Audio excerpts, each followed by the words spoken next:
Venezuelan President Nicolas Maduro joined the communal youth in defense of the peace and the country's sovereignty.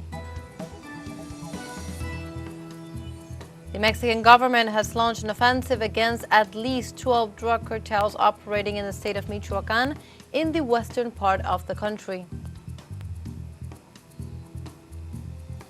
And China warned the United States government over its military support to Taiwan, emphasizing it violates its sovereignty and security interests.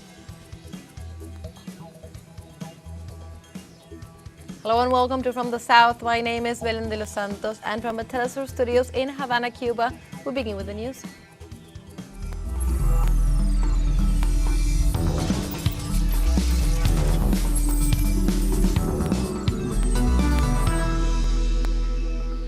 We were saying it at the beginning. Venezuelan President Nicolas Maduro joined the communal youth in a march in defense of peace and the country's sovereignty. The president walked alongside thousands of young people who set out from the emblematic Plaza Sucre in Catia in the west of the capital. The presence of the head of state seeks to reinforce the government's commitment to the new generations and their leading role in the construction of Bolivarian socialism. It is a direct endorsement of the grassroots organizations represented by the communities. This march served as an act of support for the national popular consultation that is scheduled for November 23rd. On this election day, the organized communities themselves will select, through direct vote, the priority projects to be implemented in their local communities.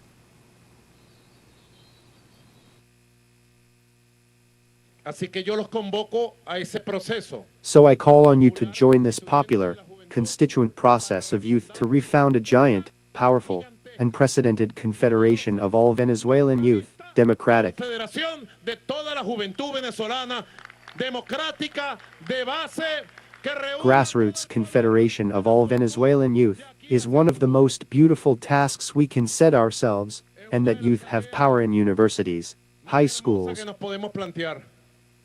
Y que la juventud tenga poder en la universidad, en el liceo, en el territorio. The territory, the community, where they work, and that youth have training, leadership, organization, and that youth look to the future for the great battles. Que la juventud se plantee hacia el futuro las grandes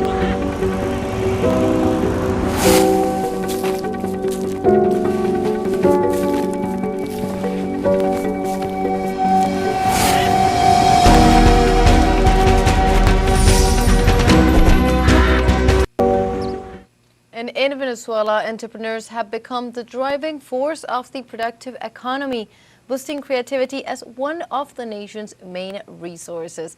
Our correspondent Andrea Romero shows us a business model that is revolutionizing bakeries. Let's see. This project was created from its founder's vision to adopt successful models from other countries to support small entrepreneurs who don't have a physical space to produce. Nuestro proyecto de pan congelado es una idea que nació. Our frozen bread project is an idea that was born after traveling and getting to know the culture abroad, where they work with frozen bread. De afuera, pues, que trabajan con el pan congelado y se me ocurrió por qué nosotros no.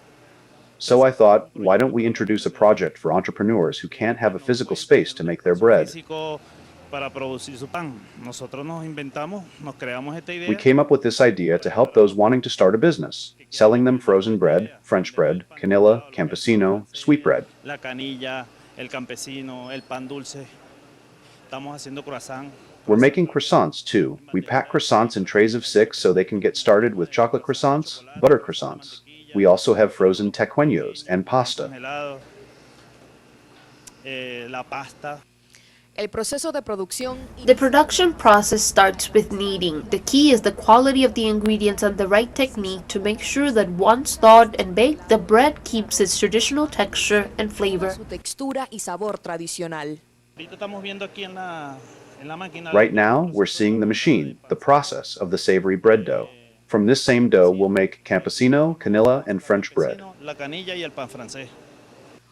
Once the dough is ready, another set of steps begins. These require precision and experience, and this is where baking artistry like that of Jesus Salorzano becomes clear. He will share details. After it comes out of the burra, which is the kneading machine, burra is what we typically call it, the dough is placed on the table, passed through the rolling machine about 10 to 12 times, usually for savory bread. Once that's done, we weigh out 3 kilos, pass it through the divider, which is this machine, then it's rolled, and after rolling, we make cookie. Cookie means flattening the dough, weighing it, flattening it, and passing it through the sacapuntas so it comes out rolled. It goes down, and the process ends on the tray with the bread. El pan con su forma The bread, once shaped and still raw, is ready to go through the freezing de process. congelación. Aquí nos encontramos con el pan campesino, Here we have the campesino bread, which is still raw. crudo. Ojo, ya lo tenemos crudo. We have it raw here. It's the right size to go to the Para ir freezer. a la congeladora. El congelador Freezing ensures the bread's qualities are perfectly preserved until it reaches the entrepreneur's oven. Y te muestro Show you our frozen bread. congelado. How long does the bread last here? Frozen 24 hours. Finally, the frozen product goes to the packaging phase. paquetado. After it's cooled, it's packaged in its own bag. The French bread goes in this little bag, 10 French breads in each. Van de 10 francés en cada bolsita. Luego, The canillas are grouped by 4, and the campesinos, just 2 pieces in each bag. solamente dos pancitos en cada bolsa. Todo lo que Everything that is packaged, no matter if it's baked or frozen, everything is packaged and it's all done here. sea congelado, todo van empaquetado y todo lo realizamos aquí. More than 10 entrepreneurs from the area are now part of the supply chain for this business. Negocio. We move now to other topics. In Cuba, President Miguel Díaz-Canel expressed his gratitude for the humanitarian aid provided by the Venezuelan government and confirmed that both countries have begun a joint assessment to restore the roads infrastructures in Santiago de Cuba, one of the provinces most affected by the recent passage of Hurricane Melissa. During the television program La Mesa Redonda, the president of Cuba, Miguel Díaz-Canel, reported that reconstruction after the hurricane will focus on the southern coast of the province of Santiago de Cuba. The head of state noted that teams of specialists from Cuba and Venezuela conducted the technical assessments in the field. This joint assessment was key to identifying the areas most severely affected and establishing priorities for action. The authorities will give priority to the most critical areas in order to speed up the recovery and return to normality for the population.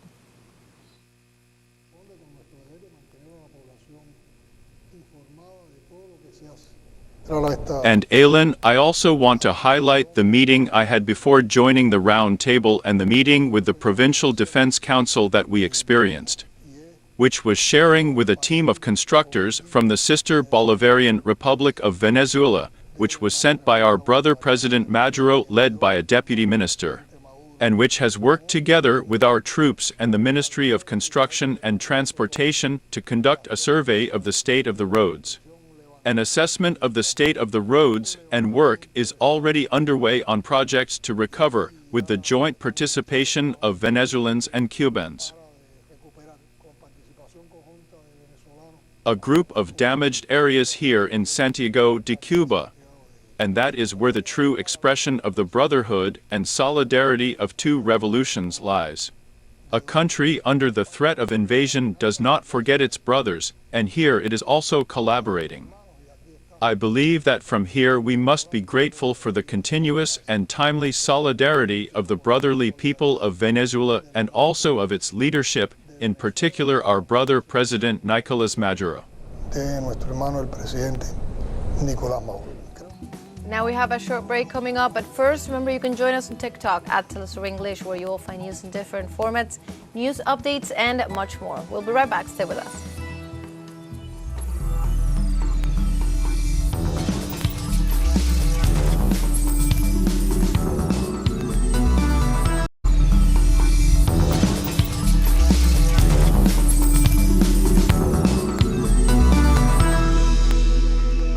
Welcome back from the South. We continue with more information. The Mexican government has launched an offensive against at least 12 drug cartels operating in the state of Michoacan in the western part of the country. The North American nation has reaffirmed that this fight within its territory is a national matter. According to the authorities in charge, the operation will focus on a dozen cartels, although it could be expanded if other criminal groups are identified. More than 3,000 agents have been deployed for the operation, according to Secretary of Security Omar Garcia Harfuch. It is important to highlight that the state, in the past month, the mayor, Carlos Manso, and the leader of citrus producers, Bernardo Bravo, were murdered.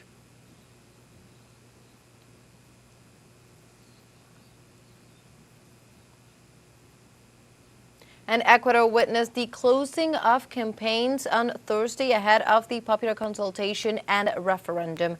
While both positions were present, the largest mobilizations came from the bloc promoting the no vote, which achieved a national coordination with marches and events in several cities across the country. Among the participants were the Confederation of Indigenous Nationalities of Ecuador, Unidad Popular, and various federations, who stated that the defense of labor, educational, environmental, and social security rights is the main reason they support this stance. Meanwhile, President Daniel Noboa held his final campaign events for the yes vote in Guayaquil and Machala, with more moderate gatherings and limited attendance.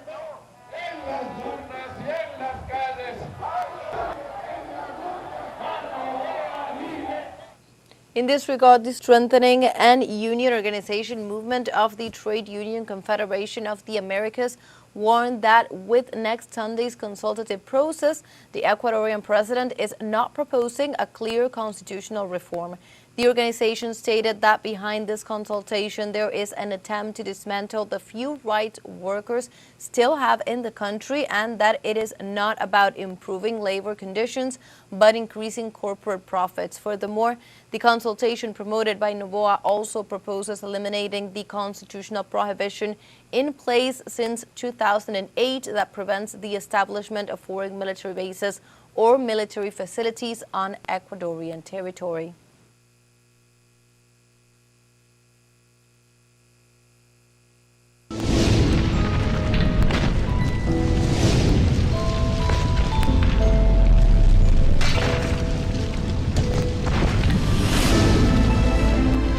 To other topics, two specially trained detector dogs in Western Australia are helping scientists identify a deadly plant disease far more quickly than traditional methods. In the forests of Western Australia, two English Springer Spaniels are being deployed to track a disease that has destroyed vast areas of native bushland. Kelly and Milo, both 14 months old, are the first detector dogs permanently based in the state to locate dieback in the field. Dieback is caused mainly by Phytophthora cinnamomum, which is a soil-borne water mold that attacks plant roots, preventing them from taking up water and nutrients. Once established, it can spread through soil, water movement, vehicles, shoes and animals, and entire ecosystems can collapse. Dieback has been present in Australia for more than 50 years, and environmental scientists describe it as one of the nation's most destructive threats to biodiversity. Parts of the dieback management puzzle that have been really challenging up to now, and the dogs can come and fill in that puzzle piece to help us get a better strategy overall. Until now, detecting dieback has relied on taking soil samples and sending them to a laboratory, a process that can take weeks. The disease is harder to identify in drought conditions when plants may show stress for unrelated reasons. The dogs, however, are trained to detect the scent of the pathogen, even when there are no visible symptoms. We hope that this program will accelerate the identification of dieback samples, making it cheaper and more accessible and easier to rapidly clear areas. So we've had a lot of drought, making it really hard to read those landscapes, and the dogs are better able to read those landscapes, and they can also do it immediately in the field.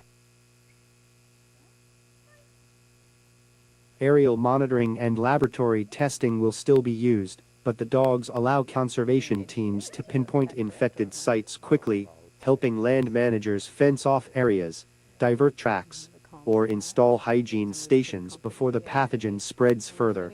The Department of Biodiversity, Conservation and Attractions has secured $1.3 million Australian dollars from the Commonwealth's Saving Native Species program to support the project. Conservationists hope the dogs will play an important role in efforts to slow the disease's advance and protect vulnerable ecosystems across the state.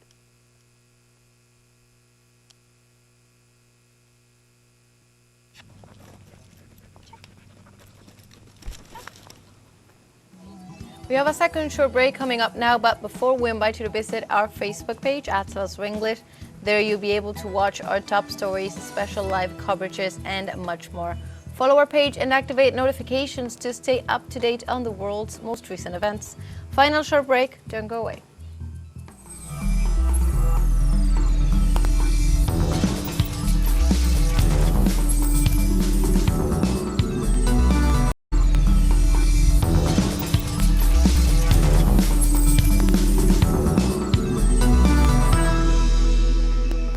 Welcome back to From the South. In the United States, President Donald Trump's approval rating has reached its lowest point of his second term. According to the latest polls, 58% disapprove of the government's actions. The president's alarming numbers are due to the current government shutdown that finally ended a few days ago, anti-immigrant policies, and the increase in segregation and exclusion rhetorics in his campaign. According to data provided by AP Norg, Ipsos, and Reuters polls, even Republican support for the president has declined in the last week, falling from 81% to 68%. Among Democrats, rejection has increased, as could be seen in the recent election.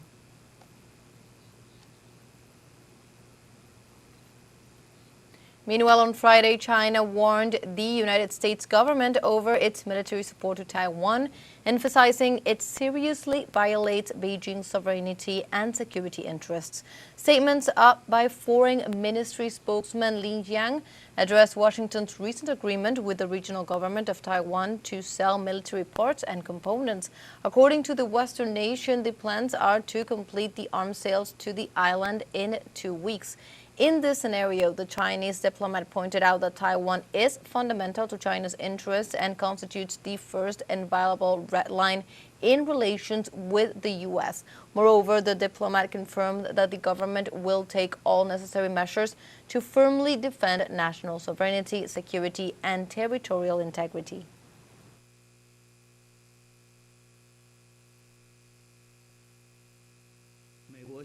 The United States arms sales to Taiwan seriously violate the One China principle, and the 3 Sino-U.S. joint communiques seriously infringe upon China's sovereignty and security interests, seriously violate international law, and send a seriously wrong signal to the Taiwan independence separatist forces. China is strongly dissatisfied and firmly opposed to this. 中方强烈不满，坚决反。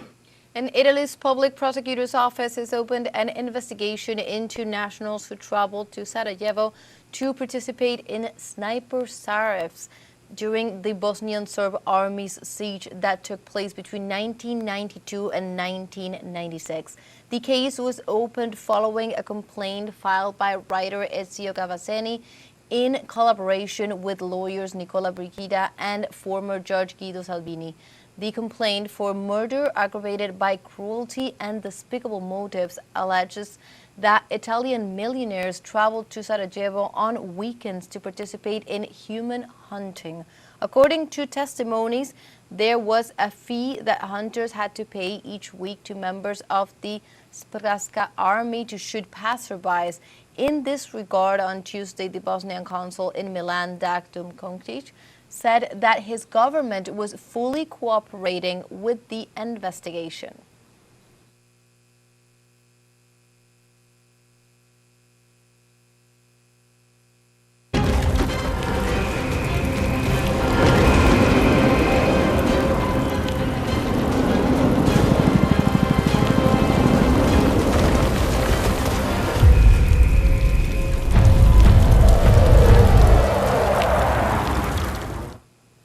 We move now to Palestine. The Israeli genocide against Gaza has left over 6,000 1,000 amputees, nearly 2,000 of them children.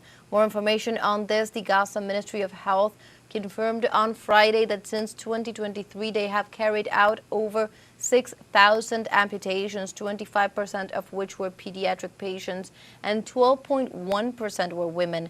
The physical and emotional suffering from these medical procedures is exacerbated in Gaza because many surgeries were performed without anesthesia due to the blockade imposed by Israel on humanitarian aid. In addition, patients do not receive follow-up therapeutic care. In this regard, health authorities are calling for these victims to receive prosthetics, medications, and vital psychological support, especially for child patients.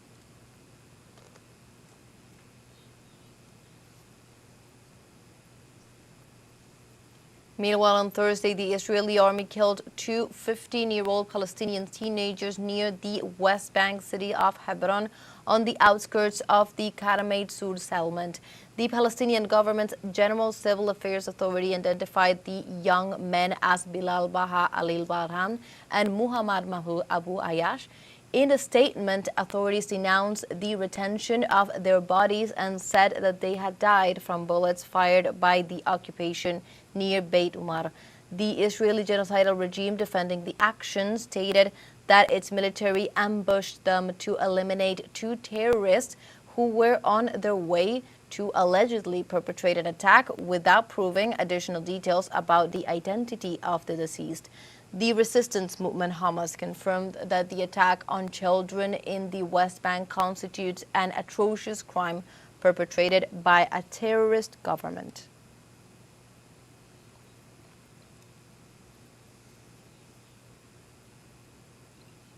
And in Switzerland, the Ministry of Foreign Affairs has expressed deep concern over the increase in violence perpetrated by Israeli settlers against the Palestinian population in the occupied West Bank. In an official statement, the Swiss authorities condemned acts of vandalism, including the burning of Palestinian properties, and demanded an immediate end to this violence, as well as a halt to the expansion of illegal settlements. Furthermore, they urge Israel to comply with its obligations under international law to preserve the prospects of a two-state solution that ensures peace and security in the region.